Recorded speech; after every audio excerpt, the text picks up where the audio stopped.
So, very cool. Thank you all for joining me today. A bunch of things have changed in order to do today's demo. But as always, I love to say welcome everyone to today's show. And want to know, where are you watching from today? Because this is a worldwide show, man. We got people around the world. So you're here, I'm here. I'm not an AI bot. We can have a conversation. We're live. So jump into the comments. Talk with me. Let me know if you have any streaming questions. Wait, I got a thing for that. Let me know if you have any streaming questions. No, it's reversed. Let me know if you have any streaming questions. We'll get there. We'll get there. And also let me know where you're watching from. I am in Dallas area, Texas, Central Time, where this morning it was like freezing outside and it's gonna be nice and warm this afternoon. So it's crazy. Fall has finally arrived in mid-December in Texas. And so we have some leaves that are still green, some leaves that are brown, and some that are yellow. We don't have the big fall colors like up in the Northeast, but hey, they got snow already up there. So I'm gonna turn this light on over here. So I got a very special thing today. I'm going to hold up the box. Today I'm going to be talking about the Studio Edge. Disclosure, they did not pay for this. I did not pay for this. They sent this to me for review. I actually don't know the cost, but I think it's pretty expensive. Probably, I would probably guess a couple thousand. And when I get done this review today, I have to ship it out. So I don't get to keep it, but they did not pay for this review. I saw this in an ad and I was like, that looks pretty impressive. And I asked them if I could get one here to do in a show, and they sent it and they want it back. So no money has changed hands. This is just an interest of mine. So what this is in a single rack unit, 1, 2, 3, 4, 5, 6 NDI encoders in a single rack space. Now, you could kind of do that with a couple converters. Actually, I meant to grab this before the show.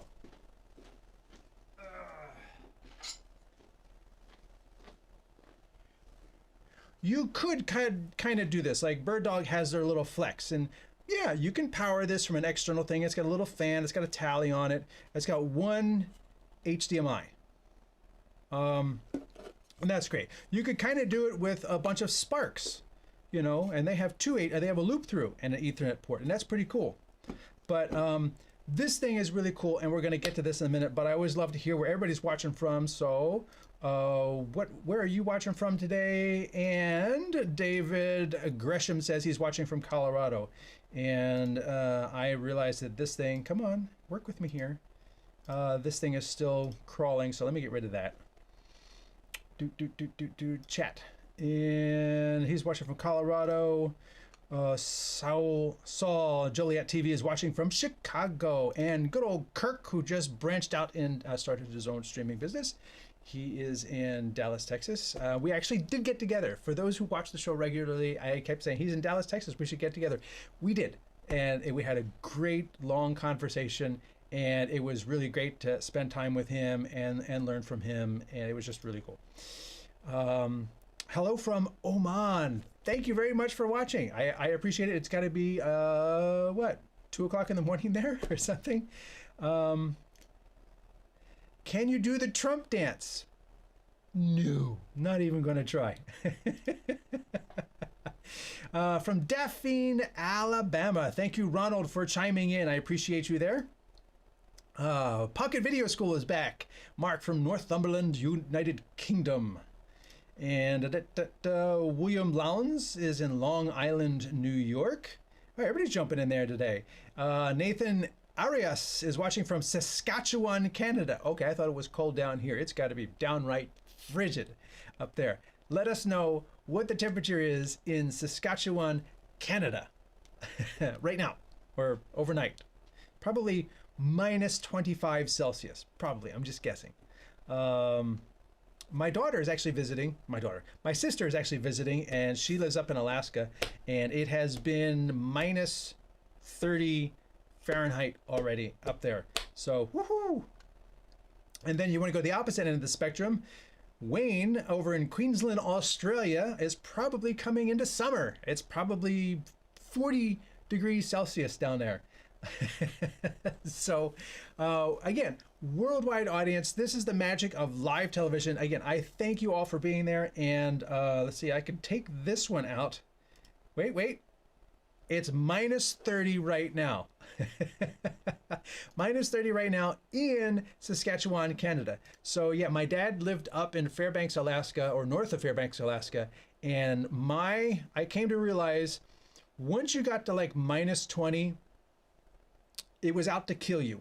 Like, you do not go outside unless you are prepared for war with the cold. Minus 30 is, the cold is out to kill you. And that is just, anybody who's brave enough to live in those type of environments has just been, whew, more power to you. It's just amazing to know that people live that life. Not sure what that is in Fahrenheit. I believe they actually they match at minus 20. I believe Fahrenheit and Celsius actually around minus 20. They actually come together, and then one passes the other. But I think at that point it's just, you know, nasty cold, angry cold. Pocket Video Cool says, been on tour with a comedian doing IMAG for his arena shows. Hey, cool. Work is work, and more power to you. Next week, I will be in Germany. I will be doing a show. I will not be bringing my entire studio with me, so it'll just be on Restream. Maybe it'll be a call-in show. We can get to know people who are calling in. Into that, I put like a little QR code in the corner up here. And we just have a conversation because I can't bring everything that's in this studio because I have 1, 2, 3, 4, 5, 6 monitors, 1, 2, 3 video switchers, not counting in-stream, not counting the in-stream, which I'm now going to start on Instagram. There's a lot going on here, but hey, tune in next week. I will be here doing my live show, but it'll be a little bit more casual than usual. So, and then the holidays are coming up, so we may not have any shows after that for the rest of this year. So next week may be the last show for this year. So, hey, it's really cool. Again, I appreciate you all being here. And as the viewer count goes up, I'll just say once again, welcome everyone to the StreamTEK show. Ooh, wait, I fixed this, right? See if that works. Come on. No, not you. Go away. Nope, that button's just not going to work. That one works. Stream Technology on YouTube and Stream Technology on Facebook. But for whatever reason, it just does not like that one. So here we go. There we go. Chief Gearhead here at StreamTEK. Again, I produced this show on the Director Mini, and the 3.0 update added these cool animated graphics. But for whatever reason, I use this wireless keypad, and it just does not like this key in the corner. Like, I can push this, and it doesn't do anything. But if I push this one, works just fine. This one works just fine. It does not like this button. So I'm gonna have to move what button that keystroke goes to, and then I can touch that right there on the Director Mini. And let's see, I don't need to have my name up here the whole time, so let me turn this off. Boop, boop, boop. Thank you all for being here. Let me come down to the bottom. Oh, got a new one in. Voice on the Move Radio Live, Subusiso Wanda. I hope I said that right. Let me know. Subusiso Wanda from South Africa joining you. Thank you very much. I love having Africa join in as well. We got Africa, we've got Australia, we've got, what was that other one? Oman is here, Saskatchewan is here. So this is what I mean. It's a live show. We are live around the world, and this is the magic of live streaming. This is where, this is what we're all talking about. Anybody can push live to the internet. I am live on Instagram. I am live on Twitch, Facebook, YouTube, and LinkedIn, and getting comments from all of those. So if you have anything to say, chime in with the comments. I will warn you that when I do fire up today's feature guest, it's going to get noisy. It has 4 big fans on it. It's like firing up a server because it is a professional piece of gear. And just a reminder that what streaming questions do you have? Throw anything you want into the comments. I will do my best to answer it. If I don't know, I'll just tell you I don't know. But it is not limited to the subject of today's show. It could be audio, it could be microphones, it could be wireless. And speaking of that, I did get a question already. Wayne, what is the Wi-Fi range of the new Osbot? I need it to be 40 meters. I'm glad you need it to be 40 meters. There's been some discussion in the Osbot group. It was initially posted. There's a new Osbot Tail 2 coming out. And it's going to have an optical zoom. And a lot of people, I would say more than half the people that saw that immediately thought it was a new Osbot Tail Air with an optical zoom. And they're like, oh, this is going to be a game changer. In reality, it's not a Tail Air. It's a Tail. Tail Air is wireless. That's why it's called Air. And the Tail is already in existence. It's been out for years. And it has an optical zoom already. So it's not game-changing anything. It's just a new version of that camera. The Tail 2 has a slightly longer, from 3.5 to 5x zoom. It has full-size HDMI, full-size SDI, full-size Ethernet on it, as opposed to just like a single USB-C. So they're really professionalizing the camera. And that is all well and good. But it does not, that page that they created does not mention Wi-Fi anywhere. And I would think you would mention Wi-Fi if you're going to go from the Tail 1, which does not have Wi-Fi, and then you're going to come out with a new model that does have Wi-Fi. You would mention it on the product page, and it's not mentioned at all. So I'm of the mind that if it had Wi-Fi, it would say it. However, someone pointed out to me that in comments somewhere else, 2 admins in the Osbot group say it does have Wi-Fi. Okay, so maybe it does, maybe it doesn't. I don't know. What is the Wi-Fi range of the product that has not actually been released yet? Nobody knows. I'm glad you need it to be 40 meters, but hey, if you need a Wi-Fi to be 40 meters,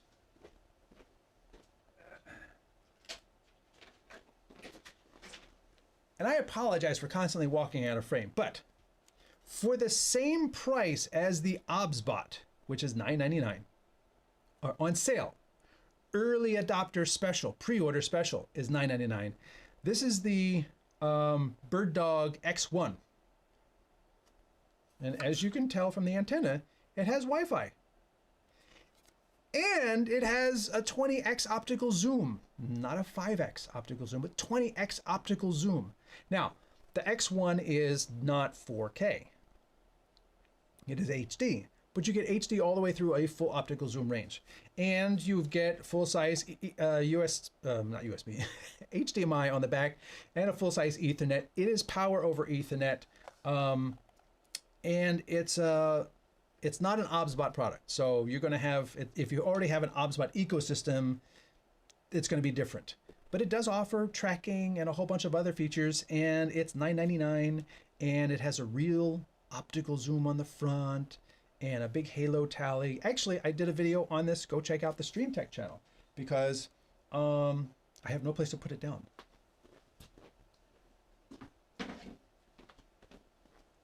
Because I'm surrounded by gear. You'll see in a minute. So I don't know if the new one is going to be 40 meters, but the key thing with the BirdDog is it's an external antenna. You can put on a higher gain antenna if you want. You can put on a directional antenna if you want. So that way, if that camera is off in a certain direction from where you are, you can have a directional antenna aiming at you, aiming all of the Wi-Fi at you. And when you need to issue commands for PTZ, it's receiving from you, not omnidirectional. Whereas the Tail Air, it's an internal antenna. Which direction does it face? Nobody knows. Probably all directions. So there's that.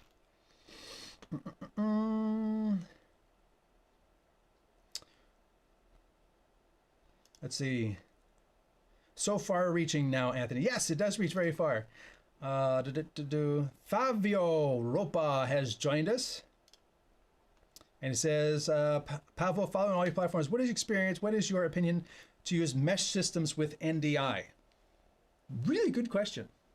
And my phone is buzzing right now. Hang on. Just hanging up on that. Really good question.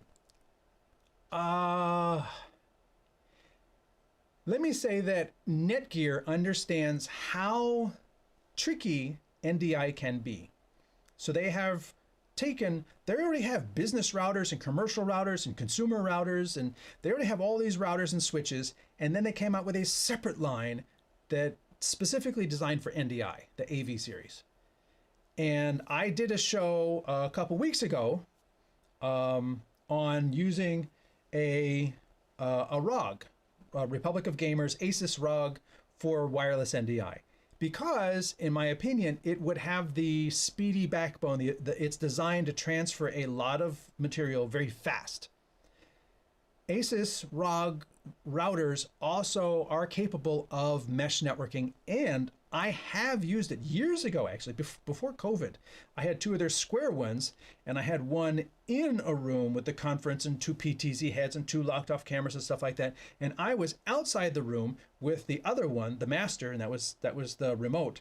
I had the master one, it's got the 4 antennas sticking up, and I had a TriCaster, and I was able to see and control all those cameras over Wi-Fi, and it just worked. So, will it work for you? Will it work in your situation? What other wireless is competing in that area? Because 2.4 and 5 gigahertz bands for Wi-Fi are also used by a lot of other things. So a mesh system is going to have to contend with wireless radios. It's going to have to contend with comms. It's going to have to contend with somebody with a dedicated Hollyland or Teradek, wireless video transmitter and receiver. And that's just going to take up a wide swath of frequencies. So frequency scans and knowing what you're competing against is going to be more important than a mesh system. I know that doesn't really answer the question, but it's a really big discussion that doesn't really have a specific yes or no answer. So, like I said, I do my best. And if I don't have a specific answer, that's what you're going to get. So anyway, let us get back to today's show. Today's show, we're going to be talking about the Studio Edge NDI x6. Now, when I first saw this thing, it was like, that's NDI x6. And I have it right here. Let me go side by side and go overhead. This is the box. It is a single rack unit box, and this is how big it is. I actually really like the color. And I've got it hooked up already. So I saved a lot of time. I hooked it up already, and I'm using HDMI. But remember, I saw this thing and I says, oh my goodness, it's 6 NDI in one rack with one plug. That is going to be fantastic. I really love that. Then I got it and I'm like, oh wait, no. It has one plug, yay, powers everything. And each one has a separate Ethernet connection. So each, unit is still kind of separate. It's its own board. It's not like one Ethernet connection with all these converters. All of these are separate. But as you can see, I've got HDMI in and HDMI out. I've got loop through, which is cool. I've got SDI in and SDI out. So it's not just an HDMI converter, it's an HDMI or SDI converter. It's a encoder or a decoder. It's both of those. It's whatever you want it to be. And then it has a port here for optical fiber. You can plug in optical fiber that will go out to a separate box. When I read the instructions, it kind of indicates that it is their own sort of system. It's not like SDI. So you need this box on one end and you need another box from this company on the other end. But then you've got the lightweight, high bandwidth, super thin fiber cable, which also is electrically insulative. You don't have a ground loop issue like you have with copper cables because it's optical. There's no metal going between this box and the other box. So you're insulated from it. And this can go 1,000 meters, you know, with this optical cable to another box. Now, it already says this is encode or decode. It is HDMI with a loop through. It is SDI with a loop through, or fiber. So it's a fiber encoder or decoder, either or. So I could take fiber in, or I could push out to fiber from here. So that's a bunch going on already. And then I find out it's also a format converter. So somebody could send 4K in the fiber, and then you could spit HD out the HDMI, or so you could take in HD and spit out 4K, or it's just, there's so many different things that you need, that this thing can, that each of these modules can do, and this one box has 6 of them, which makes me believe it's upwards of probably $2,000 to $3,000. I don't know what the price is. Somebody can look it up and post it into the chat, and that would be great. So do you need to have SFP modules as well?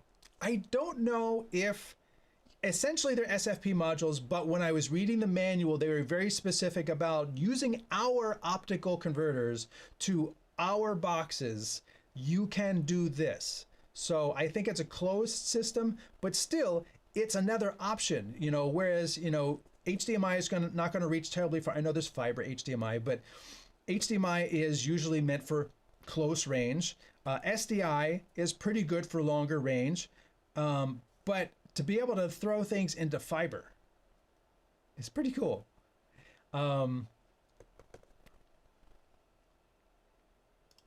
This comes in, Studio 6 is a special switcher adapted to NDI. I don't know what Studio 6 is. This is called the Studio Edge. This is the Studio Edge, and see if it's got a specific, I think it does have a specific,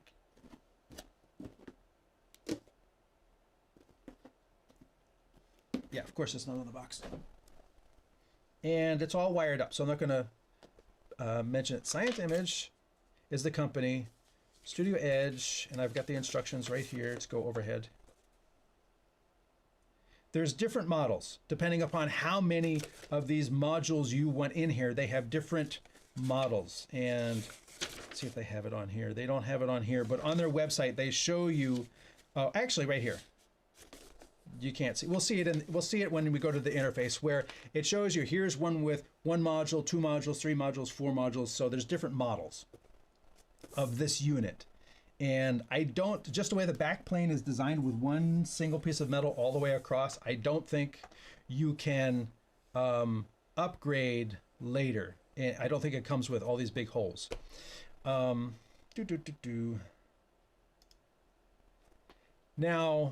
one thing I'm going to let you know is I'm going to turn this on. I'm going to turn this on.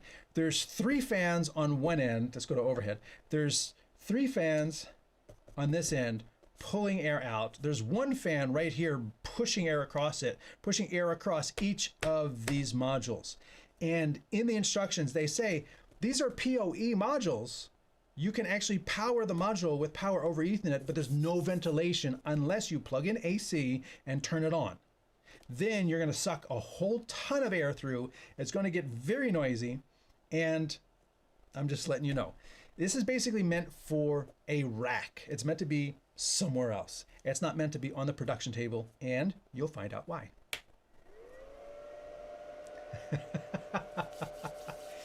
Yeah, boy. Then I have a camera over here, so you can see this is now booting up. I have encoders, and this one I have set up to be a oh, did it forget what it was doing? Yeah, I think it did forget what it was doing. So that is 6, and I think 6 I set up to be a decoder. Let me look at the close-up camera. 6, yeah, is on the out. So this one, let's go to the side cam. So what you can do is there's a rocker switch on the front here, and I am going to push and hold, go into NDI mode, and that's an, yeah, and no, this is a decoder. I'm going to push it down to decoder, and I'm going to select decoder. That's going to save, and it goes like that. There's one interesting thing. You can see here, I've got a bunch of red lights. There's actually tally on this thing. For each of these devices, like a camera's coming in being converted to NDI over Ethernet. So the way I'm using this is, overhead, is I have video feeds coming in, Ethernet going out. And then the reason they have two separate things here, I have the output of my vMix setup. vMix is not paying for sponsorship, blah, blah, blah.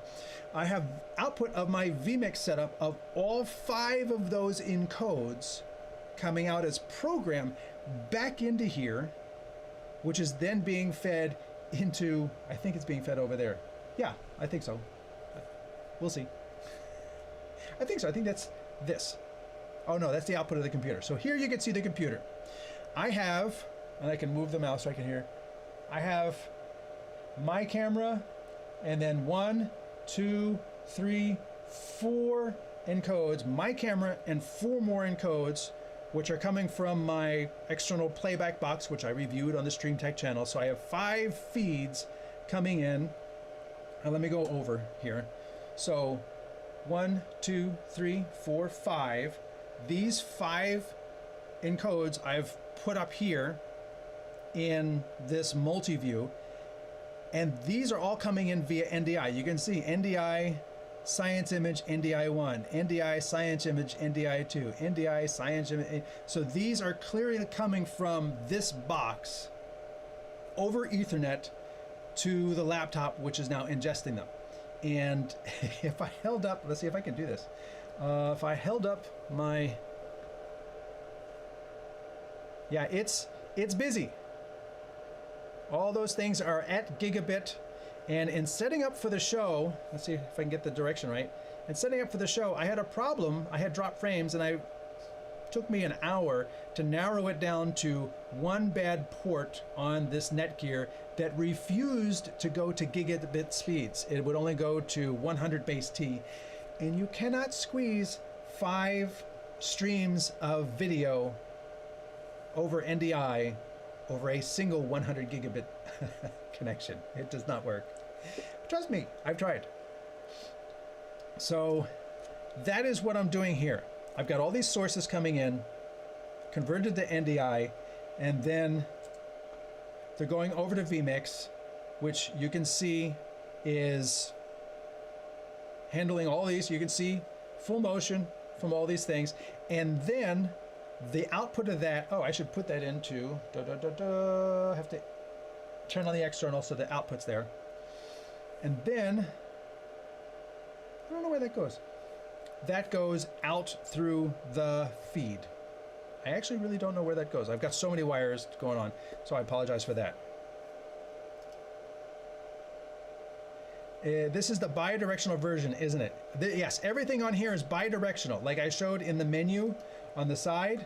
Right here, I can choose using this front switch.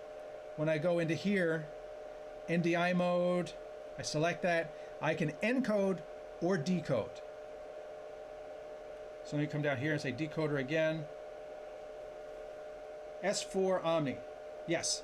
So now it's seeing my Stream for Us Omen over there as my output.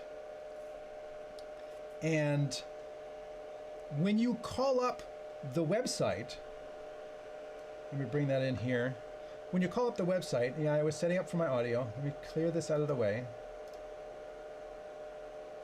You can see here's that decode channel. Because each one has its own Ethernet connection to your LAN, each one has to be logged into separately because each one has its own IP address, which makes it a bit clunky. I says, it'd be really nice to have like a global log in. So I could quickly go between, you know, let me set this. Oh, let me go over there. Let me do this. No, you have to log in to each of these 6 channels manually. Ah, thank you. So Pocket Video School looked it up and says it is $7,200 at B&H, which really explains why they want it back. But it's amazingly powerful. Cause would I need to have fiber? No, maybe there's, you know, they could have a non-fiber version. But then again, it's easier for manufacturers to just put everything in the one board and not have to have the HDMI version and the SDI version and the fiber version and the HDMI and SDI version and the HDMI and fiber. It's so much easier just to be like, this is what we have. But you can see right here, when I logged into, let me make that full size. When I logged into the channel, yeah, there's the downside. Down here at the top, it just says home. It doesn't say what module I'm logged into when I logged into it. It just says home. And the other channel that I'm logged into up here says home. I'm like, that's not helpful. That's definitely something they could do a little bit better in terms of figuring this out. So you can see if I click on encode here, I don't know why it's not listening to me. Oh, because I'm clicking on the wrong stream. If I click on encode here, you can see, like I was saying, 1 module, 2 modules, 3 modules, 4 modules, 5 modules, 6 modules. The one I have down here is the 6 module, and these are the standalone converters you could have at the other end of the fiber. But you can see channel 6 has no encode. But when you go to decode, it says, I'm seeing all of these things on the internet. And you can, you know, obviously with NDI, you can refresh if something has been added. And then you can choose what that is. I think it's also very important at this point to be clear that this is a full NDI unit. It will take in various forms of NDI, but the encodes are all for full NDI, not HX3, not super low bandwidth, so you're going to need a good network. I'm doing 5 channels at full NDI, but at each one's about 100 megabits, maybe 120. On the Bird Dog, you can lower it to like 80. And then the return channel is 1, so 600. 600 to 700, I'm doing on a gigabit switch. So it's within tolerance.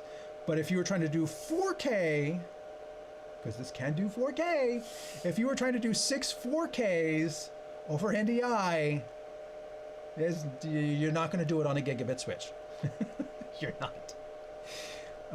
Because each 4K is around 300 megabits. So you'll get 3 4K NDIs over a gigabit switch, and you'll probably already start to be dropping frames because you're at the saturation level of a gigabit switch, and there's always overhead and things like that. So this is my decode channel. This is my decode channel right here. And if I click over here, I've already got saved the encode channel.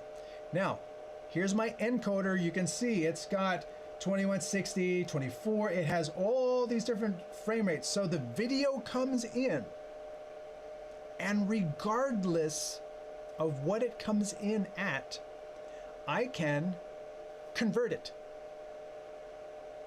So if somebody hooks up a 720p camera and I want it to be 1080i, boom, I can convert it right there.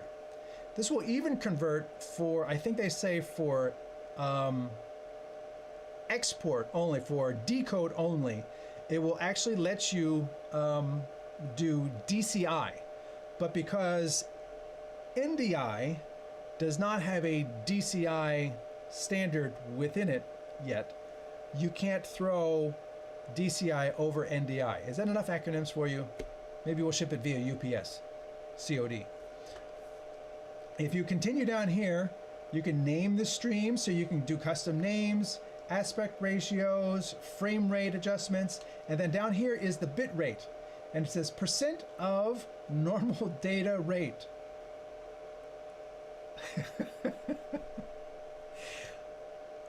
It just would have been easier to like put a number there. 80 megabits, 100 megabits, 150 megabits. because it's really hard to do bit budgeting when you turn one unit on and the thing just whoom, goes up to here. I don't have, this is not a managed switch that I'm pushing everything through, so I can't look at the data rate going through it at the moment, but you can adjust the data rate. There we go. Look, I adjusted it. What is the data rate now? I still don't know. So here's another area where I think this box, especially at $7,200, they could provide a little more information to the end user as to what is actually going on right now. NDI encoder volume. Oh, the audio volume. Oh, here's the other neat thing. There's a line input on every single one of these things, and a reset, and there's a reset button. But there's a line input. So if you're feeding in SDI, but it's just a camera feed, but you want to feed program audio into it, you can do that too. Just, again, it's amazing.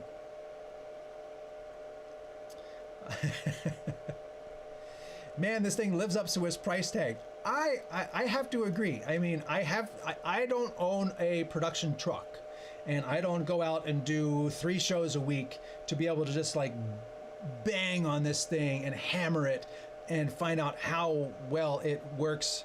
But the fact that it's designed for some serious cooling, that's a definite, when you work with some lower end products and you're like, oh, it overheated, like a Blackmagic, I gotta get a better cooler, or it overheated, or it stopped streaming, or the Duet, or all these different boxes, and it's like they need to be cooled better. And this thing, you turn it on and it sounds like a small jet.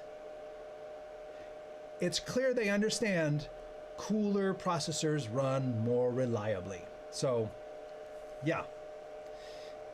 Continuing on with the PC. So I can adjust the data rate, but I don't know what it is. And then, you could obviously do a firmware upgrade, but again, each of these units is separate. So there's no overall management of the whole unit saying upgrade all 6 of them. You have to go log into each one. You have to upgrade each one. It's just, I kind of wish it did have like one Ethernet port separate from all the other things, so that you could plug, just less wiring, first of all, more simplified, and that way you could also administer multiple boards from a higher administration level. Let me scroll over here. Converting standard feed to feed you need, and then have all 4 types of transport available. This is a great thing, but really high price. Yes, I agree. The price is, I would say the price is commensurate with the capabilities that they have built into this thing.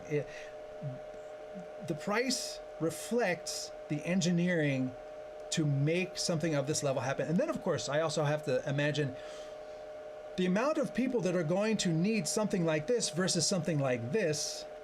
A single bird dog converter. You're going to sell 1,000 of these for each one of these units.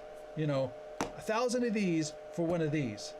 But for the people who need this, there's also a higher level of expectation as well. So that's why I mean, when you come over here to the front and you come over to the encoder, you can click on, where you got to click and hold. And then, oh, I'm on the wrong one. I'm over here now. So you go into setup mode, you have your NDI mode, primary in, so you can choose whether you want SDI, HDMI, or optic. We can click on that, SDI or HDMI. Come down, we'll go back. And then you come down to your primary input, HDMI, I did that one already, go back. Output format, here you go, your format converter is right here on the front. And I think that's pretty important. The fact that you can do it over the web, and I believe they do have a cloud, so you can administer it remotely as well. But on the face, when you're in a truck and you're right in front of the unit, to be able to not have to dig something else out, to be able to change the input, to be able to change the output to convert a mode, one of these modules, from encode to decode. Listen, can I just do it on the front of the unit? Yes, you can. And in a fast-paced broadcast environment, that is critical, to be able to like poke around in there. Let's continue. So I'm going through my different settings here. Oh, I'm in the wrong one. Go back up. Back. Primary and output format. Optical setup. Whether you want optical transmit, optical receive, or optical off. And we go back. NDI mode, encode or decode. And that's all the setups in the setup menu. So we can go back up and it says quit. Saving. And again, you've got the tally on the front for the multiple inputs I have going in the vMix because they're all in program. The fifth one, it's saying is not in program. And if you look at vMix, technically, let me go over. 1, 2, 3, 4 are in program as 1, 2, 3, and 4. The fifth one is actually duplicated over here, green screened, and then that input 7 is over top of here. I just wanted to, I don't know why, but I thought of keeping this by itself, and I put 7 over here. So that's why it's saying 5 is not, tally on 5 is not up. Because 7 is the one that's being layered in over here. So it's not a mistake of the tally on the front of the unit here. It's not a mistake that's saying this one is not there. Where's it? Oh yeah. This is 5. 4 is over there. 5 is over here. 6 is over here.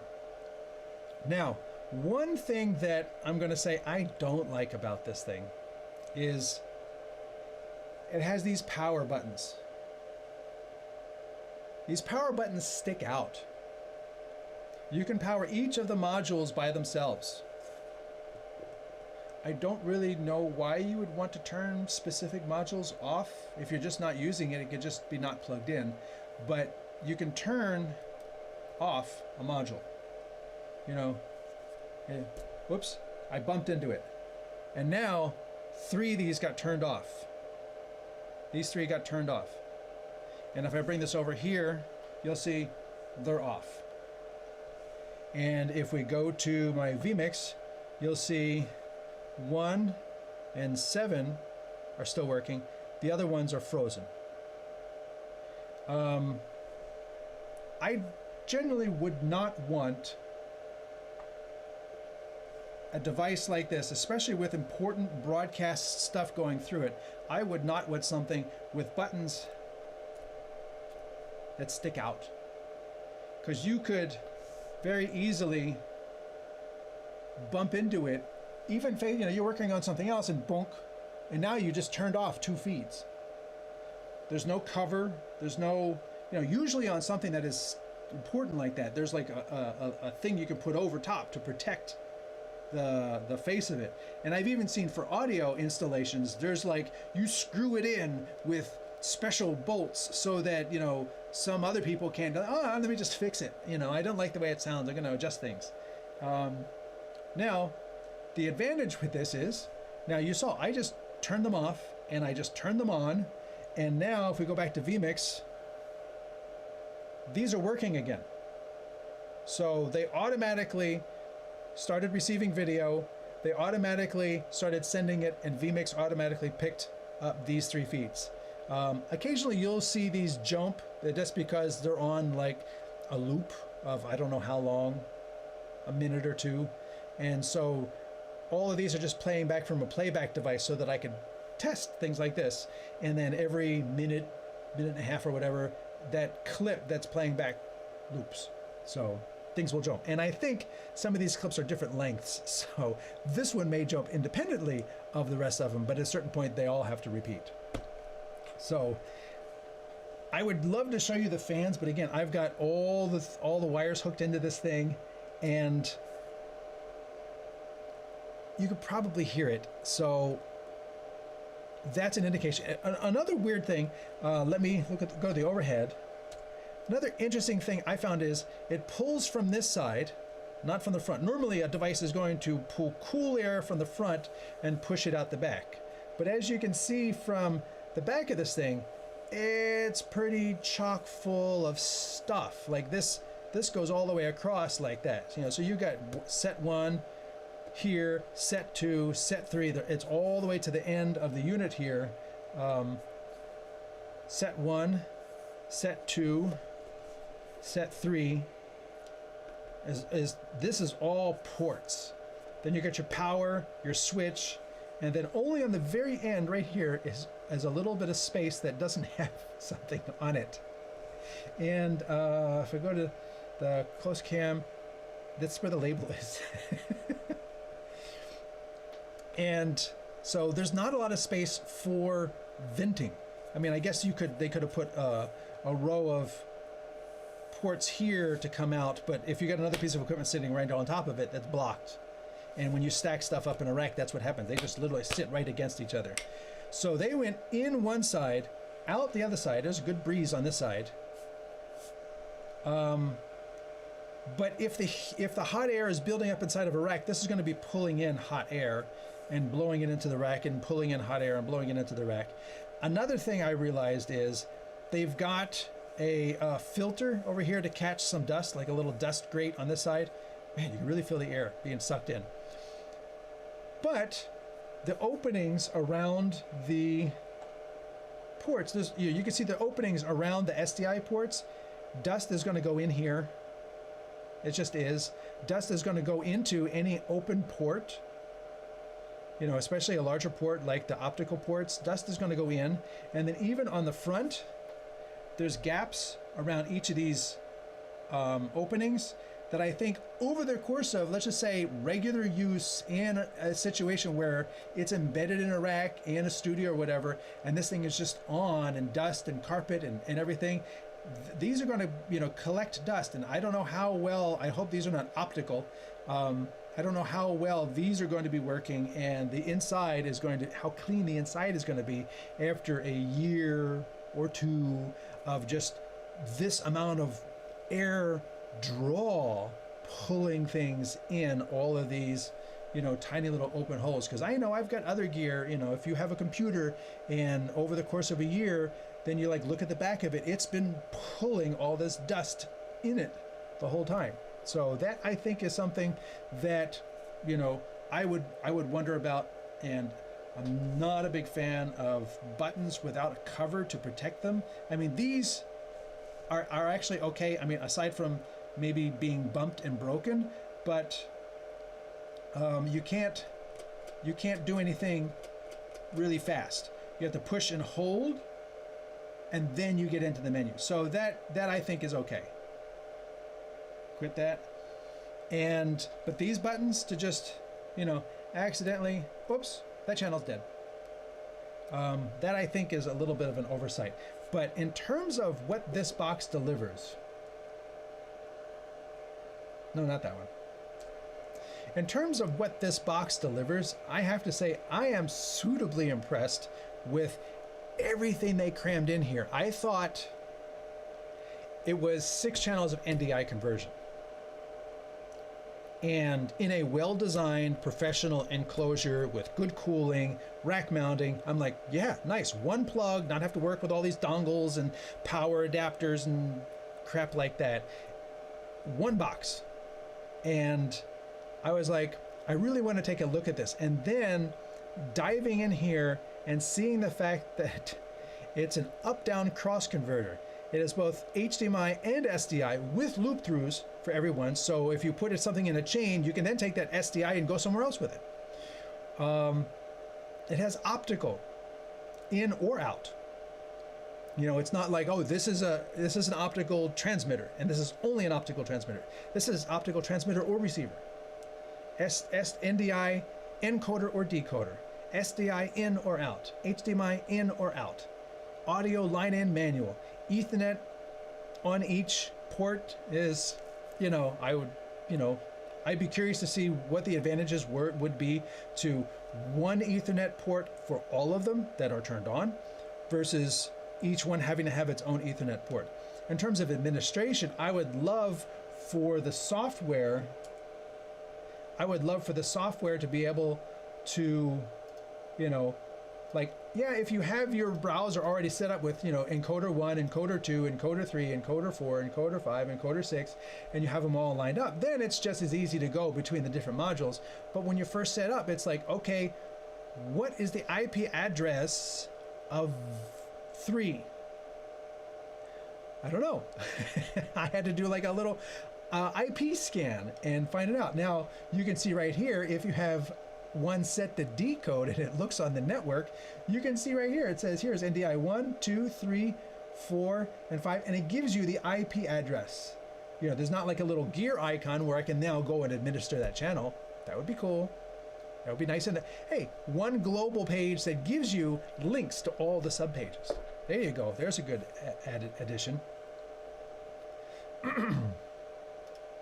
Hassan says, converting standard feed to the feed you need and then have all 4 types of transport available. It's a great thing. Yeah, I agree. It is a high price, but in terms of getting something and using it day after day, job after job, and especially if you are busy and you have a production truck and things like that, something like this pays for itself in terms of flexibility, reliability, and as I've always says, if it proves itself to be bulletproof, that is worth its weight in gold, because being able to put something in a rack and just rely on it and not have to, like, you know, oh, I hope it doesn't overheat. Oh, I hope, you know, maybe channel 3 is working today. Oh no, 3 is usually, to just rely on it is worth its weight in gold. Is this device self-serviceable? Like, can we open the screws? That is a good question. They look like Torx on top.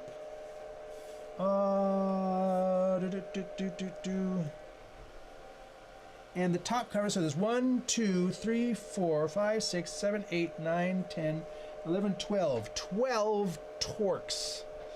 And because I got the question, and because this is a live show with you here and me here, let us take a look. I happen to have from an NAB, from Wooden Camera. They were giving these out at their booth at NAB a few years ago. I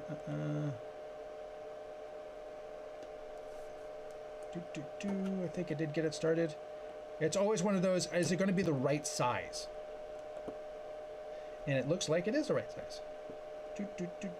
So with the tool that I have just sitting here on the table, I'm taking the screws out. So yeah, user serviceable without any specialized tools. It's not a security bit.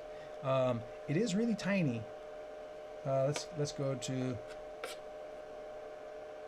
it is pretty tiny there. But the fact that you can get in here and, you know, take it out of the rack, labeling all your cables, open it up, hit it with a can of air, blow the dust out of it. The other thing that I was kind of disappointed to see, knowing that it's going to get dusty, knowing that the fans are really pulling in air, knowing that it's going to get dusty, the dust filter is on the inside of the unit, not on the outside. It would be nice if it was like held by magnets, and you could take the dust filter and just blow it off over here and then put it back. As it is, you would need to get like a vacuum and, you know, vacuum the outside of this to pull the dust off it, since you can't just remove the filter and then take it somewhere else. But I don't know, if you're gonna like have regular maintenance on your truck, open this thing up, blow it all out, make sure it's clean, don't touch any of the components, and that is going to help maintain its life a good long time. Keeping things clean so they can be cool, definitely. That is a very important feature of something like this. So That kind of wraps up what I wanted to talk about this unit. I am really impressed with the Studio Edge in terms of what they have crammed into a single rack unit. You know, again, six modules with its own display on the front, with a tally on the front, with, unfortunately, a power button on the front, an easily bumpable power button on the front, and NDI in or out, HDMI in or out and loop through, SDI in or out or loop through. Actually, I don't know if it is loop through. That's a good question. I mean, I don't know if it's loop through. Let me say it's not loop through, because they say in and then they say out. I don't know if in goes to out by default if you're using this as an encoder. So let me just say that based on how you've got the module selected, I haven't tested it because I didn't have time. Let me just say that you could do either in or out, and it's not going to be, this one is just an encoder. This is a Spark. And so in loops through to out because it's only going to encode to NDI. So the output is only going to be the loop through. It's never going to be a decoder.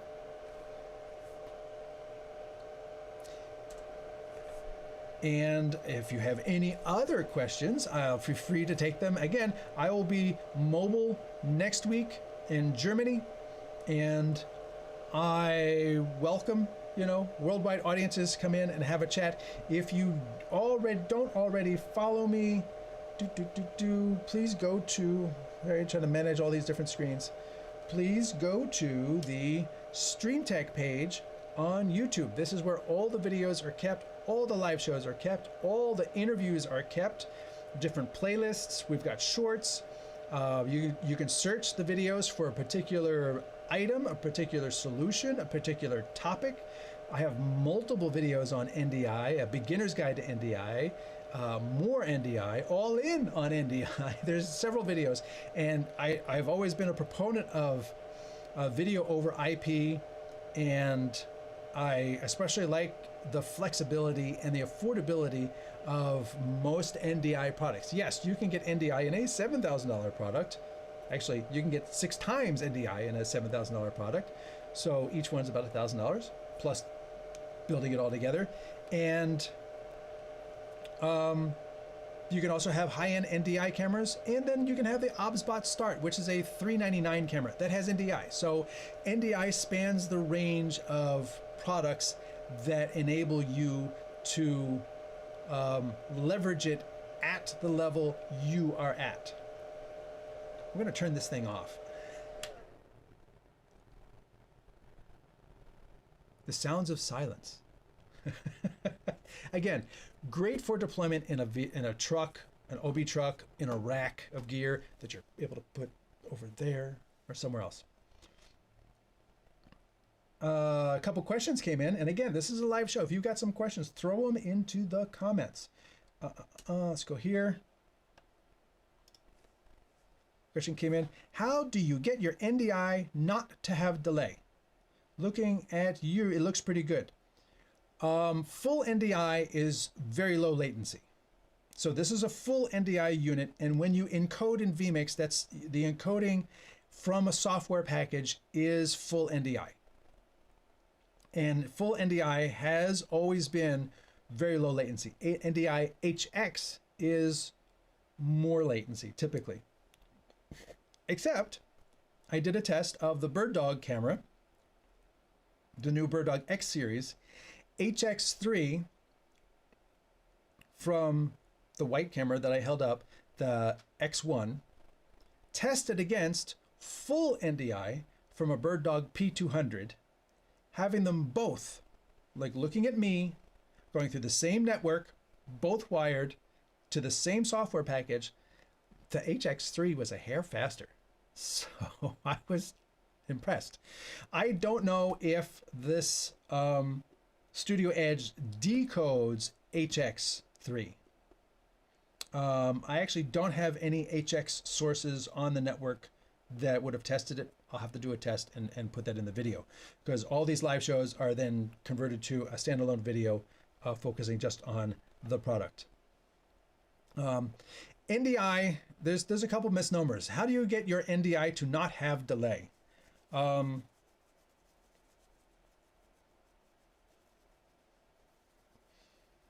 When we're comparing NDI delay in today's show, this camera coming into my switcher versus this camera coming through NDI, through that switcher, and then over, it was pretty low delay, but there was still a frame or so of delay.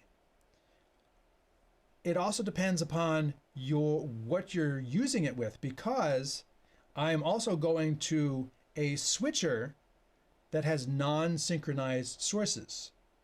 If you're not gen-locked, and this NDI box does not have a gen-lock port, maybe you can use the SCI for it, but I did not see anything mentioning gen-lock to a switcher. So if you have all the SDI ports going into a video switcher, they're not gen-locked. They're not in sync with each other or with the switcher. So then the switcher has to rip each of them apart, and that's going to add another frame to 2 frames of delay. So if you can have gen-locked cameras to a gen-locked switcher, that is going to be the fastest way to do it. So don't think that delay is always NDI. Don't think it's always, oh, HDMI is slower than SDI. It has a lot to do with the whole ecosystem of what you've got going on. And then your IMAG screen, you know, if you've got a super high resolution projector and you're feeding it HD, that means it's doing an up convert in the projector. If you have an LED wall and you're feeding it a 4K or an HD feed, it's going to rasterize that across the panels. That's processing. Processing takes time, and that is going to add delay. So it's not always the NDI, it's the whole path. There's a little bit of delay at each step. So solving the HDMI thing might not be the total solution. Another question comes in. YOLO question. Can you have 3 NDI and 4 HDMI in the YOLO Ultra, and will that work? You should see my YOLO video. If you go to the StreamTEK channel, I have a video here where I put 15 cameras into a YOLO Box Ultra. These are the live shows. If you go to the videos, you scroll down here, I did 15 cameras into a YOLO Box Ultra, and that was indeed, come on, waiting on YouTube to give me the rest of the stuff. There's all the NAB coverage, all the different booths I was there. Come on, let's go. I'm sorry, it's just taking a while to get here.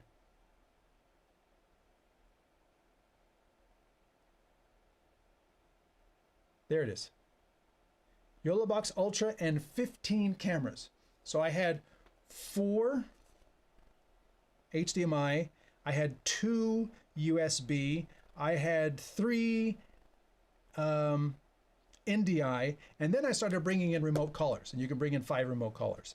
And I crashed it. But then again, that was several firmwares ago as well. So the firmware's been, I have not retested this to see if I could get it to crash. And it only crashed once I started adding the remote guests. So adding the web interface, and you know, I just, where is the breaking point? When I test things, I always love to know, where is the breaking point? How far can I go in, and where is too far? So when I'm using this in actual production, I know, go to here, not there, because I've pushed it, I have broken it, I have exceeded the capability of the unit, and that is too much. But if I go to here, I have to know where that point is to know how far I can go. So that is what I was doing with those tests, is I was pushing these devices to the limit. And similarly, I did a test of there's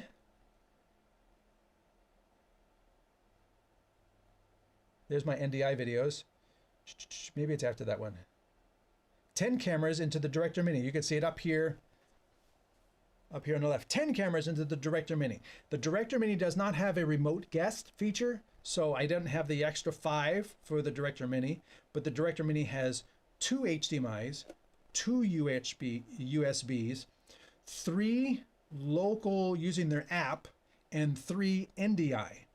And I hooked all of those up into the Director Mini, had them all going. And then I did a dissolve between a background with 3 active cameras and a background with 3 active cameras, and I slowed it down to a full second, and I did a slow dissolve. So at one point on time, there was 6 active cameras on the screen. But generally, the Director Mini does not let you have more than 3 live video sources on the screen at the same time. For the sake of reliability, this thing, I was not able to crash. So they have put in limitations that say, oh, I wish I could do this. That might affect reliability. They've tested it, and they say, in order to make sure that you have a more bulletproof unit, we're only going to let you put 3 live video sources on the screen at the same time. That will keep it under 80% of CPU usage, and that way you're going to get all your frames, you're going to be super happy, the recording's never going to go bad or anything like that. So that is what they're doing there. YOLO Box is definitely pushing the limit, especially with the remote guests, but was I exceeding what the CPU can do? At the time, it didn't have a CPU meter. Now it does. So that would be worthwhile retesting the 15 cameras and keeping the CPU screen up and seeing what's going on and how far I'm taxing it. Because if it crashes because I'm pushing it too far, then I know don't go that far. You know, how fast can the car go? Everything has a limit. And let's see, William Lowndes said, very loud. Yes, I agree with you. I was happy to turn it off. But again, with great power comes great cooling needs. And it's nice to see something that says, you know what? We need to cool this. We're going to cool this. And that's just the price you pay. Now, could they have picked quieter fans? Could they have used a blower unit as opposed to tiny little box fans? Yeah. But maybe that would affect other design constraints, require different voltages. I don't know. I'm not an engineer in their team. So again, if you are watching on LinkedIn, on Twitch, on Instagram, or any of those other really cool streams, be sure to go to the StreamTEK channel, like something, share something on your channel that you find useful. That really helps me out a lot because it exposes the StreamTEK content to people who might not know about it or have ever found it in their own feed. So that does me a solid. Also on the Facebook channel, we have the the StreamTEK page where obviously you can see that I'm streaming to. I did a show on Teradek AirMix, which is a free iPad-based with Android or iOS cameras, multi-camera live switch, great little tool. If you're interested in getting into super mobile live production switching for the price of free, I have a video, tells you all about it, does a demo before you even get here. Teradek no longer supports it, but then again, Teradek also doesn't charge for it. It's up on the iOS store. It's available for free. So if you've got the time and the wherewithal and the iPads and the phones to try it out and you want to give it a try, especially for church groups, faith-based, live streaming, small community organizations, repurpose some older gear. This was, I believe, made available before COVID. So it's about 5 years old now. So it was made for devices from 5 years ago. So if you have a device from 5 years ago that you're no longer using, it's actually the device that this software was made for. And that's available to anyone. And this unofficial group, Teradek offers no support. This is just, I made the group. You all can go in there and ask questions and help each other and, figure stuff out. If it doesn't work, it doesn't work, but it didn't cost you anything. I also write for Streaming Media Magazine. So if you, actually, let's go to, if you go to streamingmedia.com, that's where I write about. And I did this really cool article a few years ago called All In on NDI. And so you can see that I'm not jumping on the NDI bandwagon today because of this cool unit. I've been on the NDI bandwagon for years. And I just think it's a great democratization of video technology. If you can get it on the local area network, then you could use it. And NDI tools at ndi.tv. The NDI tools are free. There's lots of great free NDI softwares and solutions and tools out there. Go have fun. And then lastly, if you need to reach me, actually, my company is stream4.us, and there's a contact page up there. Also, since I brought this page up on the thing, you can go to StreamTEK, StreamTEK.tv. So, not TV, StreamTEK.us. StreamTEK.us will take you right to the StreamTEK webpage, which also has a contact page. So, there's a lot going on there. And lastly, if you like what I do here, I am on Patreon. So, thank you all for being here. I'm going to have to call it up with my finger because the button don't work. My name is Anthony Brokus. I am the chief gearhead here at StreamTEK. And I thank you all for being here because that is the cool magic of doing a live show is worldwide audience. You can do it. I can do it. We're here together. I'm not an AI bot just repeating a marketing brochure. And hopefully that's why you tune in, because you appreciate good live content. With that, I am going to bid you adieu, and I will look forward to seeing you. Go away. Seeing you next week.